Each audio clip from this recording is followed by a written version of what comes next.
Who were we? Before the ships started to sail and the transatlantic trading began, before they hoisted their sails with our husbands and children, packed like livestock alongside our wives and our newborn babies clad with the blankets of contempt, before 10.5 million lives were lost at sea, who were we? Before the color of our skin and the texture of our hair were used as determinants as to whether or not we were actually a part of humanity. Before those things became a common trademark of a then very common commodity. Who were we? Before the oppressors decided that the very thing that makes us beautiful makes us less than human, that the shape of our bodies was an invitation to put us on display, to be poked, prodded, and dichotomized, to be explored as subjects of science, to be analyzed.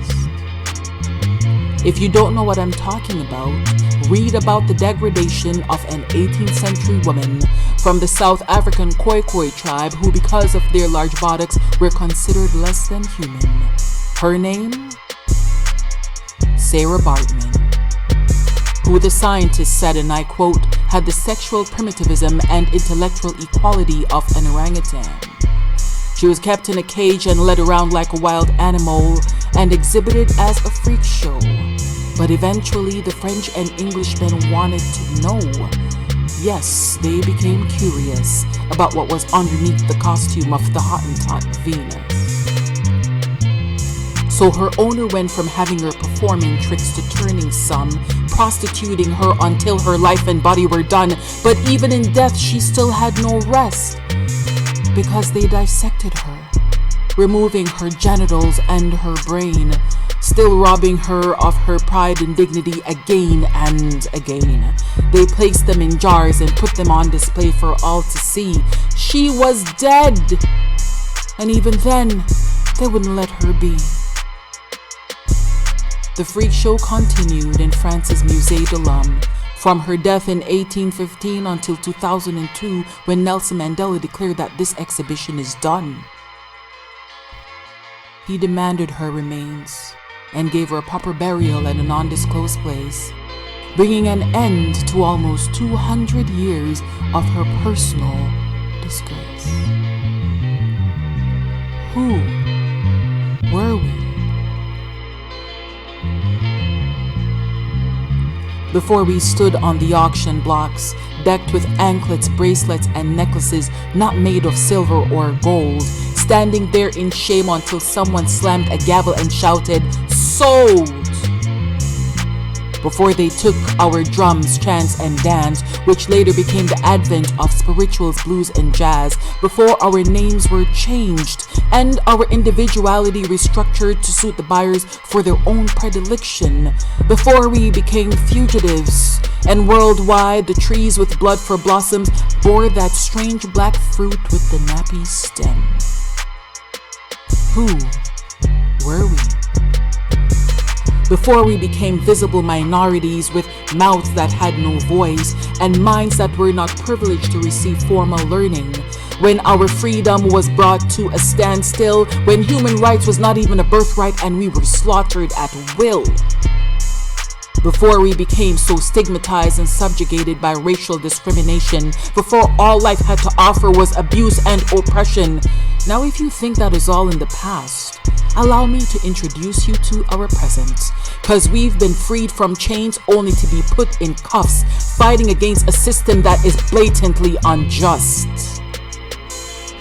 If you think what happened to George Floyd was just a one-time thing, then you really don't know the world my people live in. Our response with protests were not a form of an attack. It was merely the straw that broke the camel's back. The looters and the lawbreakers, they were not from our side. They were Trojan decoys just trying to turn the tide. If you think we should just get over it, I dare you tell that to the Jews about the Holocaust. Look what we have been through, how much we have suffered, how much we have lost. See, what we're fighting for is not only justice, restitution, and equality. We want to reclaim our freedom and our identity. Who were we? Contrary to the lies propagated by ill-bred so-called historians whose idea of history is really just a one-sided story, having very little to do with truth and or reality. We were kings and queens, mathematicians and scientists, pharaohs, nobles and aristocrats, royals and rulers over the vast continent of Africa. We sat on thrones in Europe and even in the Middle East.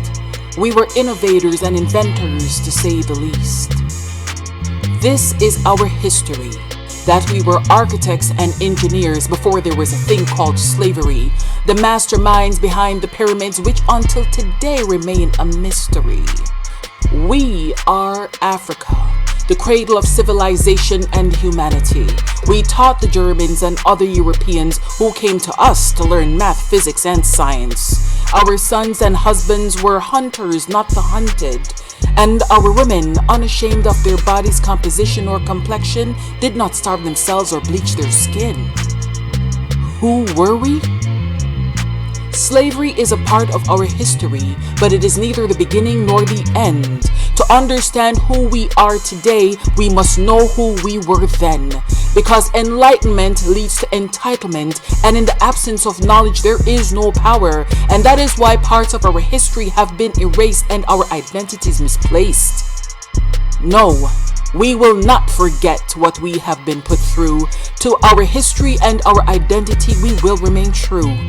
For we are still geniuses and inventors, not only great musicians, dancers, and singers. We are the drums that continue to beat throughout the centuries.